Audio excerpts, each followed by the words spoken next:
はい。包丁のことあれこれチャンネルです。いつもご視聴いただき本当にありがとうございます。まだまだ未熟なチャンネルではございますけれども、今後ともよろしくお願いいたします。今回は包丁を研ぐときに使用する人造砥石なんですけれども、いろんな種類があってですね、その内容をあまり知らずに使用していることが多いと思うので、前半は人造砥石の素材や特徴に関して、後半は簡単な実演を踏まえながら、砥石と包丁の関係をお伝えしていければなというふうに思っておりますので、ぜひ最後までご視聴の方よろしくお願いいたします。ではまず人造砥石とはということなんですけども、ざっくりと簡単に言いますと、粒子を固めた塊なんですが、この原料となるのは、塗硫という研磨剤、刃を研磨していくのに必要な粒子なんですけれども、主にアルミナ質っていうのと炭化ケイ素っていうのが中心になってて、その中でもいろんな種類があるというふうなことになってます。それによって硬さや弾力なんかも変わってくるようなんですよね。そして、その粒子を結合させるボンドみたいな役割をしているんですけれども、そういったものでひっつけて焼き固めたり、そのまま置いといて固まったりというような状態になっているのがこの人造砥石になります。その粒子を固めるボンド的な役割をする結合の製法もいろいろあるんですけれども、すごく砥石を作るのに重要な作用なんですよね、そのボンド的なものが。一応3つほど製法がありまして、ビトリファイドという製法、レジノイド、で、マグネシアと大きく分けて3種類あります。で、それぞれに特徴があるんですけれども、順番にご説明していくと、1つ目はこのビトリファイドという製法で作られたもので、先ほど言った塗硫と結合剤を高圧で固めた後に、1000度ぐらいの高温で焼いて固めてるんですよね。荒砥石から中砥石ぐらいが主に作られている砥石なんですけれども、キング砥石とかっていうものは、ビトリファイド製法の砥石で作られてますね。で、焼かれてるので、器とかそういったものと同じで、叩くとキンキンキンという高い音がするのが特徴ですね。それと、塗硫とボンドの間に気泡がたくさんできている砥石で、悪く言えば気泡の作用で粗く削れる。よく言えばしっかりと削ってくれるというような、そんな特徴がある感じでしょうかね、こちらの砥石は。で、気泡がある分そこに研いだ時に出る研ぎ汁もうまく溜め込みながら、表面の目詰まりが起こりにくく、滑らかに研いでいけるという風な特徴があります。その反面、手間なんですけれども、吸水性がとても高くて、水をよく吸うんですよね。なので、しっかりと水につけてから使用する必要があるという砥石になっています。砥石を買った時に水につけて使用してくださいというふうにある砥石に関しては、やっぱりこのビトリファイドというような製法になっています。ちょっとつけてみましょうかね。ボウルに水を入れて、しっかりとつけるような感じがいいと思うんですけれども、そうするとブクブクブクと水の泡が立ってくるのがわかりますかね。気泡に水が入り込んでいる状態になっています。基本的にはこれで10分ぐらい漬け込んであげるというような状況になります。続きましてこの2つ目なんですけども、レジノイド製法で作られた砥石になってます。合成樹脂を使用した結合剤で、先ほどのビトリファイドとは異なって200度前後の低温で焼き固めてます。なので比較的製造が簡単で、荒砥石から仕上げ砥石まで幅広く作られていますね。製品の特徴としては、プラスチックのように弾力性があるんですよね。で、研いだ時の刃の当たり方が滑らかで、ビトリファイドに比べると、研磨力はちょっと落ちるんですけれども、その分、きめ細かな仕上がりになるというような感じになってます。こちらは水につけずに使用できるタイプになってます。レジノイド。最後3つ目なんですけども、マグネシア製法、セメントの結合剤で混合されてるんですけれども、常温乾燥で練り固めてるんですよね。焼いてないタイプになります。検索性が高くて、天然砥石のようなきめの細かい仕上がりに研ぎ上げられることができるんですけれども、こちらのシャプトンもマグネシアタイプになってます。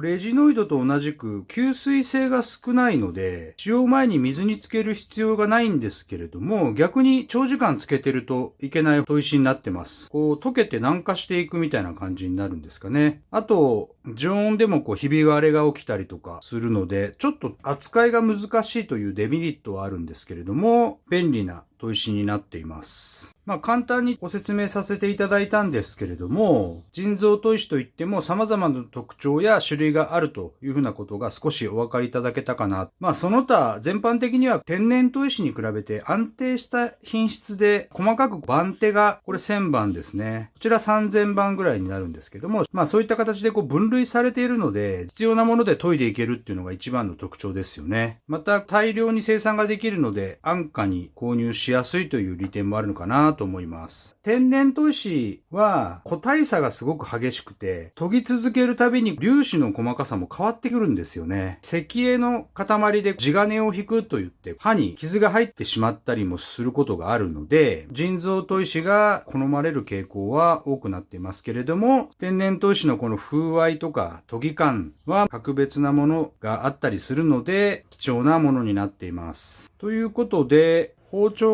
をそれぞれ当ててみてですね、感じをお伝えしていければなというふうに思っています。今回はちょっと3タイプ用意しましたので、柳包丁、ちょっと鋼を使った包丁と、酒井隆之、一般的にステンレスの包丁の多くがこのモリブデンなので試してみたいと。あと以前コメントで関孫六さんのダマスカスなんですけれども、砥石の違いによって乖離が出にくいというようなご意見でしたので、研ぎ比べてみたいなというふうに思ってますので、引き続きよろしくお願いします。それでは順番に研いでいってみようかなと思います。このビトリファイドのキング砥石で私研いでることが多いので、いつもと同じ感じなんですけれども、それぞれどういう違いがあるかということなので、研磨力があるという雰囲気ですよね。音が聞こえると思うんですけど、しっかりと研ぎ減らしているという感じになりますね。スウェーデン鋼ですね。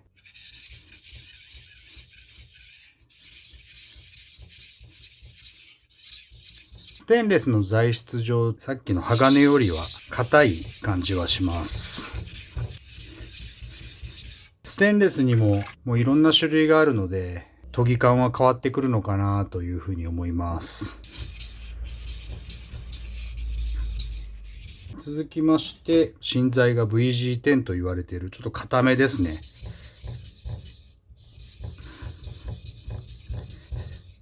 モリブデンよりは滑る感じですかね。全般的に削れてる感は強いですよね。研磨力があるというか。ビトリファイドですね。で、続きまして、ちょっと番手の順に行きましょうかね。刃の黒幕。こちら1000番なので、一応水につけてません。で、鋼から行きます。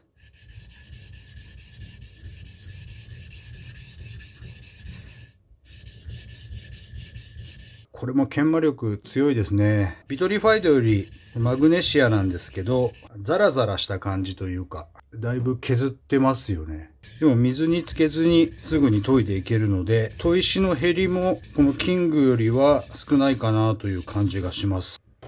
続きまして、イノックスのモリブデン。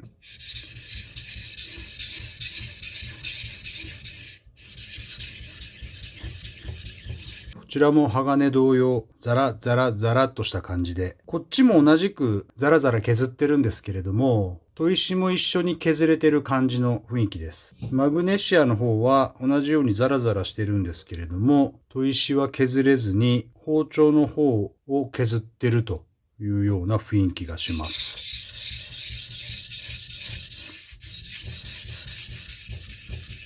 おそらく少ないストロークでかなり削れるんだと思うんですよね。この刃の黒幕は。すごく人気のある砥石になってますけれども。で、続きまして、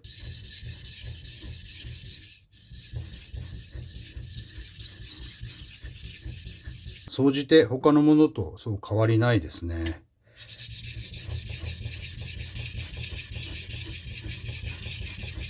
乖離が出やすいか出にくいかでいうと、ちらの方がやっぱり粗く削れてる感じがあるので、乖離が出てる感が強いんですけれども、変わらないですね、このマグネシアの方でも。しっかりときめ細かく研げている感じはします。番手ももうたくさんあるので、こちら1000番ですけれども、粗く研いでから2000とか5000とかそういったもので仕上げていくという感じになると思います。では、ちょっとレジノイド。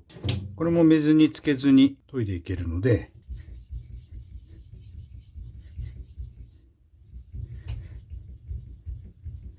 一番番手が細かいというのもありますけれども、滑る感じというか、プラスチックに削ってるというような感じは確かにしますね。その結合剤が合成樹脂なので、関係あるのかなという感じはします。鋼の輝きはレジノイドが一番仕上がる感じがします。で、モリブデン鋼。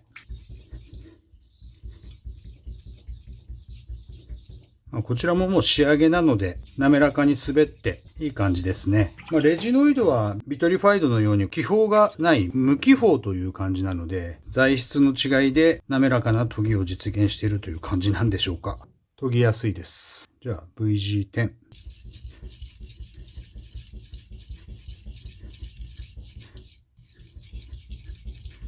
こういう硬い材質は中砥石でしっかりと刃を出して仕上げに移らないと繊細な刃はつけにくいかなという感じがします。ちょっとなかなかお伝えしにくいですけれども、順々に研いでいってみるというふうなことで試してみました。